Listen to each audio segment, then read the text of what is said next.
শরীফ ওসমান হাদির উপর হামলাকারীদের গ্রেফতার, নিষিদ্ধ ছাত্রলীগ নেতাকর্মীদের গ্রেফতারে চিরুনি অভিযান এবং ভারতের সাথে নতুন কূটনৈতিক সম্পর্ক স্থাপনের দাবি জানিয়েছে ঢাকা বিশ্ববিদ্যালয় কেন্দ্রীয় ছাত্র সংসদ প্রতিনিধিরা।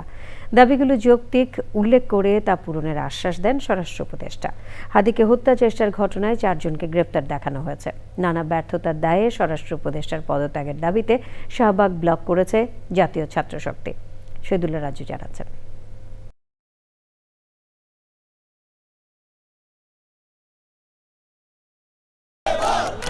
দুপুরে শরীফ ওসমান হাদির উপর হামলাকারীদের গ্রেপ্তার ও স্বরাষ্ট্র উপদেষ্টার পদত্যাগের দাবিতে শাহবাগ অবরোধ করে জাতীয় ছাত্র শক্তি। 3 ঘন্টারও বেশি সময় ধরে চলে অবরোধ। দাবি আদায় না হলে 17ই ডিসেম্বর আবারও অবরোধের হুঁশিয়ারি দেন তারা।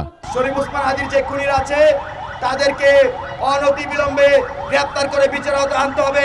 দেশকে স্থিতিশীল পরিস্থিতিতে রাখতে এই স্বরাষ্ট্র উপদেষ্টার পদত্যাগের বিকল্প কোনো পথ আর অবশিষ্ট নেই। 3 দফা দাবি বাস্তবায়নে 48 ঘন্টার আলটিমেটাম দিয়ে স্বরাষ্ট্র, আইন ও পররাষ্ট্র উপদেষ্টার পদত্যাগ চেয়েছে ঢাকা বিশ্ববিদ্যালয় কেন্দ্রীয় ছাত্র সংসদ প্রতিনিধি দল।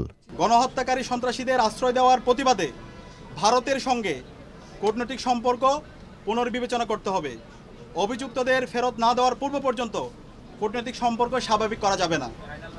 এই দাবি অনতিবিলম্বে না মানা হলে এবং আইন শৃঙ্খলা পরিস্থিতি দৃশ্যমান পরিবর্তন না দেখাতে পারলে স্বরাষ্ট্র উপদেষ্টা, আইন উপদেষ্টা এবং পররাষ্ট্র উপদেষ্টাকে পদত্যাগ করতে হবে। দাবি যৌক্তিক বলেন স্বরাষ্ট্র উপদেষ্টা।